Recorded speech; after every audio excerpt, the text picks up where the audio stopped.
Hi, welcome to Qubites, your bite-sized pieces of quantum computing. My name is Rene from Valorem Reply, and today we're going to talk about quantum steampunk. Yes, you heard that right. And for this, I'm very honored to have a special quantum physics and steampunk expert today, Nicole Younger Halpern. Hi, Nicole, and welcome to the show. How are you today? Hello. I'm glad to be here. Thank you for having me, although I do have a cold, so I apologize in advance about sounding very nasal. But first of all, thank you so much for still doing this while you're, having a cold. But we will do our best, and of course, you will do your best, and that's really much appreciated. Thank you so much. Before we dive into the topics, can you tell us a bit about yourself and your background as it relates to, physics, quantum physics, chemistry, all things related? I'm a theoretical quantum physicist at the National Institute for Standards and Technology, NIST, and an adjunct assistant professor at the University of Maryland. I earned my PhD at Caltech in physics under the auspices of John Preskill, one of the founders of quantum computing. Then I was a postdoctoral fellow at the Institute for Theoretical Atomic, Molecular, and Optical Physics, ITAMP, at Harvard University and the Smithsonian. After that, I came to NIST. Wow, that's impressive already, and yeah, wow, so impressed. And you actually also wrote a book which is called Quantum Steampunk: The Physics of Yesterday's Tomorrow, which sounds already like a super amazing title, quantum and steampunk, like all of this together, like this gets me excited already.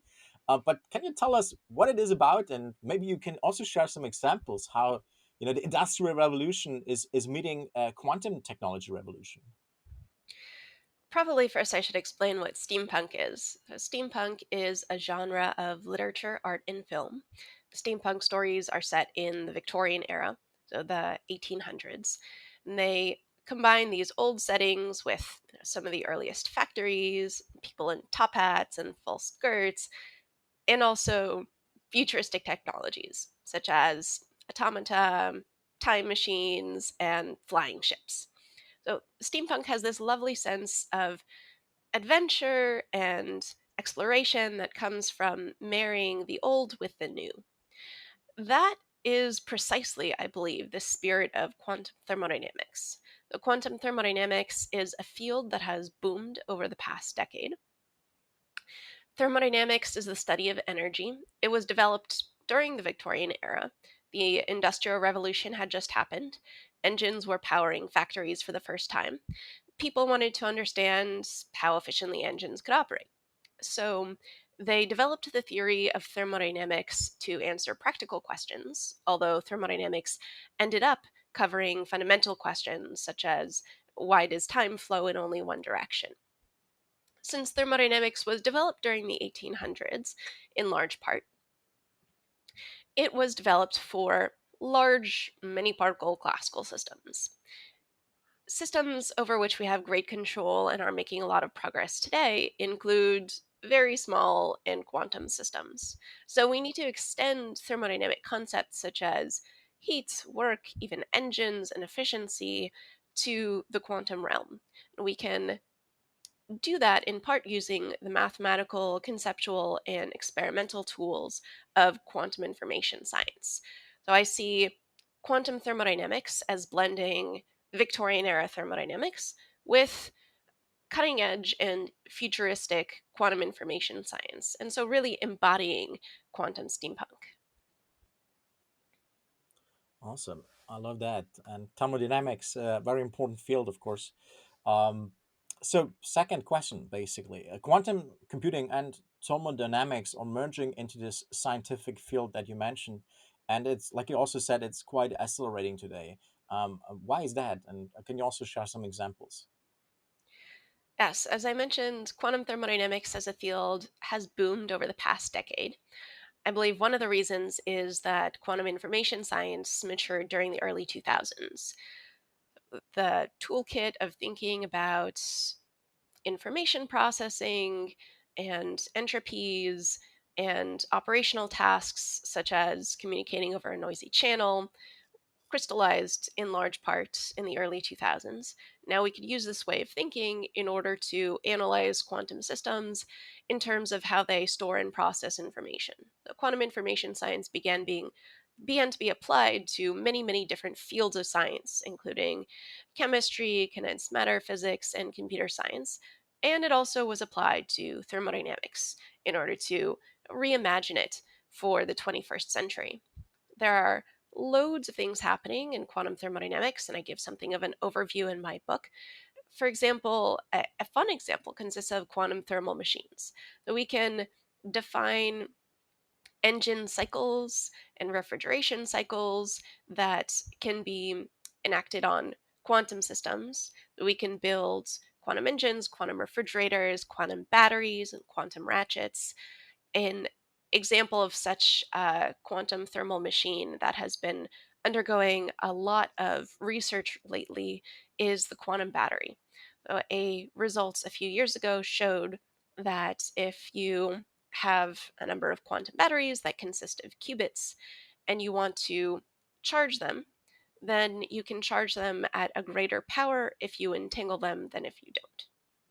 So, in quantum thermodynamics, in part, we look for how quantum phenomena can be used to enhance thermodynamic tasks, such as the charging of batteries, the extraction of work, and the refrigeration of items, similarly to how quantum phenomena can enhance information processing tasks, such as computing and cryptography.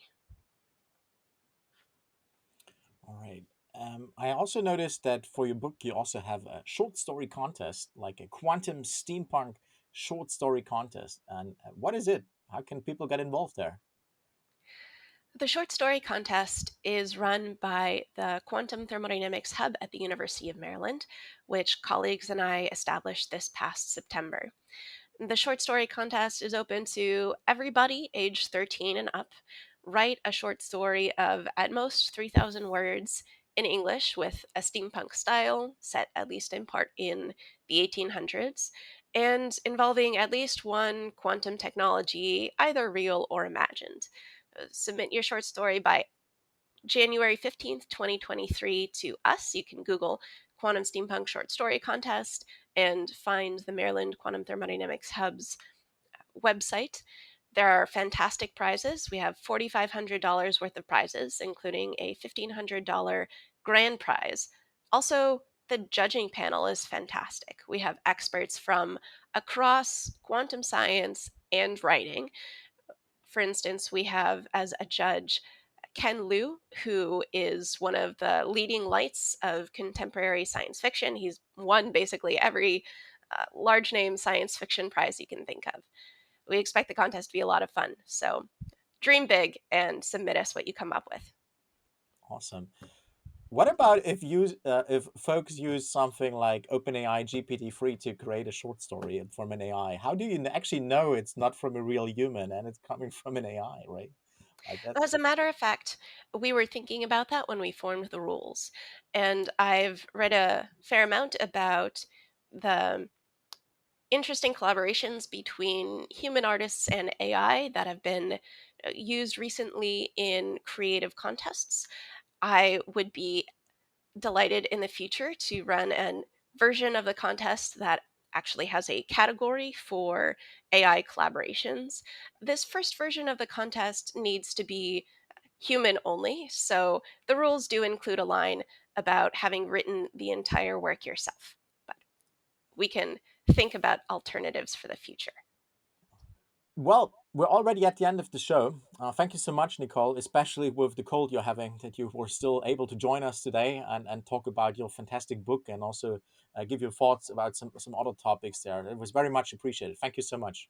Thank you for hosting me.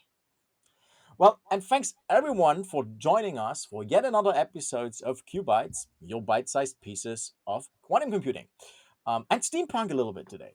Watch our blog and follow our social media channels to hear all about the next episodes. And of course, you can subscribe to our YouTube to always get a notification, and you can always watch previous episodes that are available on our websites from season 1 to now season 6. Thank you so much. Take care and see you soon. Bye bye.